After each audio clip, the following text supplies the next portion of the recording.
stuff I'd done before was try and do them without kind of cutting, so that you actually you believe that the actors are doing it because they are doing it. There's no obvious stunt doubling. So that was something I worked with this great choreographer, Brad Allen, and we designed a way to do it where we could basically evaluate the cast members. We were very lucky that we had 6 actors who were up for the challenge. And list them for us. Simon Pegg, Nick Frost, Martin Freeman, aka Bilbo. That's what he's contractually called now. Paddy Considine, the fantastic Eddie Marzan, and Rosamund Pike. So all 6 of them are in the action sequences, and all 6 of them trained with the stunt team. So we could do these sequences where basically, because usually if you look at a 70s James Bond film, very quickly the camera will go behind Roger Moore's shoulder and it won't be Roger Moore. So we tried to design these fights where we're right in, I've just blown it for Alfonso. It wasn't Roger Moore doing all of those stunts. But so we designed these fights where we do them all in one sequence. Without giving too much away, another challenge was, and also I must say that the actors, were really up for it, because especially because Martin and Simon are both 40, but when you give them that challenge, when you put it to them do you think you can do it? They go, oh yeah. So you have to kind of basically, make it a point of pride. So I like to say out of the 3 movies, especially because they're the oldest, I put them through the most punishing action scenes of the 3. And they really rose to the challenge. What counts as a punishing action scene? Well, punishing in what way? Well, you'll see when you see the movie. There's, they're doing all of their own stunts. And then another thing that was an extra sort of challenge, which it was a scene that I'd cut out of Hot Fuzz because it didn't really work. I had this scene in Hot Fuzz where they had a little fight with some teenagers, and it didn't work because we used adult stunt performers and stunt women to be the kids, and it looked terrible, and it's not even on the deleted scenes, I don't think. And this time I had this idea, and I said to the choreographer, do you think, this might sound like a crazy question, can we get teenage stunt performers? And he said, yes, we can. So there's a fight in the film with the 40-year-olds versus 15-year-olds, and the 15-year-olds completely kick their ass. It's something else. So it was really that was a great thing to. And in fact, one of the lead stunt performers, who was 15 and turned 16 on the set, was actually, he's a guy, he's a kid, he's a stunt boy, in fact. He changed from stunt boy to stunt man during the shoot.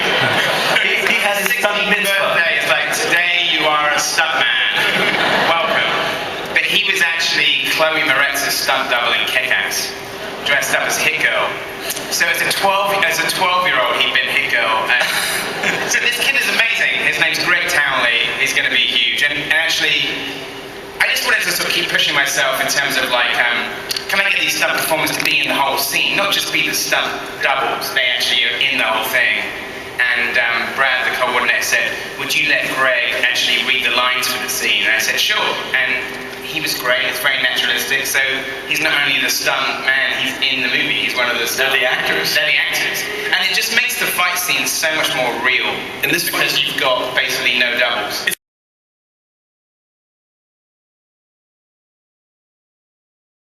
And that is the thing. I mean, all the other elements, the engineering, the effects, and everything were around that main performance, and that's I think what made the difference. And I agree with you. I think it's almost a lost art, and whoever nails it and does a film like that is just going to be absolutely brilliant. Yeah. Well, is the appeal of the unbroken take, and I think of the famous sequence you had in Children of Men where the car is attacked. And I know isn't that a great film, but if you strip away the rest of the film and you just have that attack out of context, it's still a great short film. But that really blew people away. And I know that there were visual effects and little ways that you adjusted it, but it didn't feel that way when you watched it. It felt like we're actually seeing something. Is that wow factor, that impressed feeling that you described moviegoers having, Mark, is that a response to the feeling that we can't believe our eyes anymore, that visual effects have advanced to the point where anything is possible, and so when we see a lot of quick cutting, we know Roger Moore isn't doing that in stunt, but when it's an unbroken take, we think, maybe this happened, maybe they really pulled this off. Is that the appeal? I feel bad that Roger Moore's getting a kicking now. Yeah. Let love him as Bond as a kid. He did his best. I think there's a thrill in that. Whenever something, the thing is, I mean, I'm sure this is the case when you did your long takes on Children of Men, and I've done like extended takes, more in Sean and in World's End. It's also you get a buzz from the crew. Like everybody gets really invested in the shot because they can see it happening. And if you do a sequence that's in one take, you'll notice that everybody gathers around the monitors. It's like, did we get it? Does it work? And there's a real thrill in that because it's actually something where it really is in camera. Yeah. You know, so I think that's why it's kind of exciting to do. And I think because audiences now are very kind of aware of how films are made and like how you can, you know, with quick cutting, it's obviously not somebody doing it, or you know, you even have face replace now where digitally you can change people's faces, and you see that in a lot of action films. So I think when there's stuff where it's clearly done in one take, people really respond to it. And I think Alfonso's absolutely right. It's about the actor that absolutely has to sell it. Yeah. And you know, Buster Keaton was like a master of like physical comedy, but almost the most impressive thing that he does is in these amazing stunts is have a poker face. You know, because I would not have that face if I was doing those stunts. Yeah, but the other thing I think is, and for me, those shots they work when you don't think about them. Yeah. Mm-hmm. You know, in which you're just partaking with one experience. And I think one of the keys and why people, even in comedy, like the stuff of your film, of the dance, is that people have a sense of real time. Yeah. Whenever you cut, even if you're not conscious of the cut, in the back of your mind, you know that time is being manipulated. And when you do a single shot, that's the thing. I mean, you're just absorbing everything in real time. And your engagement with that changes because of that. But I think it has to be, I mean, those things have to be, I think Children of Men is a great example of it, where it has to be couched in a certain kind of tone. Because you do see movies occasionally where, like, the director will be like, I'm going to do the long take. And it doesn't feel of a piece, doesn't feel cohesive to the rest of the film. Stands and I think out. what was extraordinary about Children of Men was that it just flowed very naturally, and the entire attitude of the film was based on that sense of real time and that grounded sort of temporal space, which was pretty extraordinary. I tend not to realize right away. You said it's better when you don't notice that it's a. No, I mean, it's optional. That should not be in your case, it's optional. In your case, I remember watching that, and it gets to a certain point, and something goes off in your mind toward the end of it, where you realize, oh, they've never cut away. And that's how I felt watching the fight scene that you were describing, which one element you didn't address is it's in a very small space. It's in a men's restroom, so you have 12 people. There's like 12 people in there. Fighting in a small men's room, bashing each other into the walls and urinals, tearing each other apart.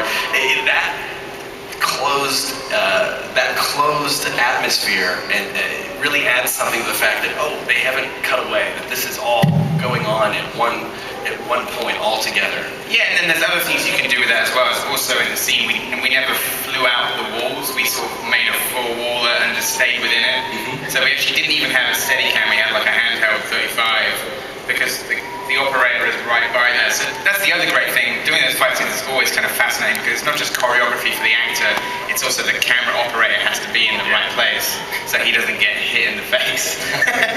So it's fascinating doing those things, but there's lots of elements you can add to it because I think, you know, modern audiences do know how things are put together. So if you can make it feel as realistic as possible, it gives it like real. Did Nick do his own stunts in that? Yeah. It felt so real, and seeing him plow through those guys was so fucking fantastic. That was really like, it was.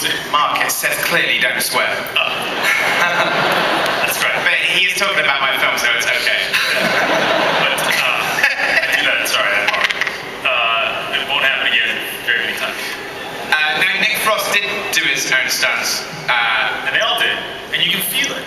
It makes that scene so alive. It's a fun thing to do. I mean, it's a fun thing to do, and I think you can only do it if you've got actors who are really. And the thing is it comes down to music as well. If somebody's a good dancer, they can be a good fighter because it is all about sort of choreography. But then, what you were saying, you've got to then you've got on top of that, you've got to learn the moves, but then you've got to like sell the performance, so it doesn't just look like you can't see it. You can't see it sticking over in their head.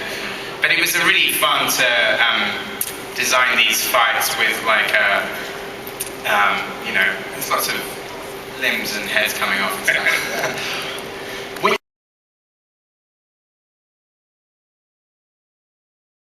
There is the creative executive, and then when the head of the studio comes to visit you, then you know that. Which is really helpful. It really takes the pressure off. Oh yeah, I was gonna say, Alfonso, what do they say? Are they like, yeah, just checking things out? Or are they like, Oh, they start suggesting, why don't you start shooting inserts as well? Yes. Why don't you have the second unit coverings as well now? You know? Yeah, And, yes. And you know, and then Maybe the second camera. the second. Yeah. There we go. Didn't you have like happy accidents? Didn't you have something on that shot towards the end of Children of Men where there was a blood splat on the lens? And then, I mean, There was supposed to be a blood splat in the car that we were going to add digitally. And at the end, the day 11 came and there were accidents, so we couldn't complete the shot. And the problem is that you could do only 2 takes a day because of the redress and Right. bullet hits and all of that stuff. it's not just let's go again, you've got to. No, you have to. It was that whole. It was just if you were lucky or twice a day, and then the last day, and we were losing the location the next day. The last day in the morning, everything was great, but the operator fell down, so we only have 1 more shot. And that's the moment when I thought, okay, this is the end. I mean, that was the end of my career. He's sweating right now. He's reliving it. No, but the thing that you're talking about is that we were shooting the last take, everything goes great, and then as an accident, the blood spills into the lens. And stupidly, I started yelling, cut! But there was an explosion, so nobody heard. And Chivo Lubezki, the cinematographer, he just kept on doing like this.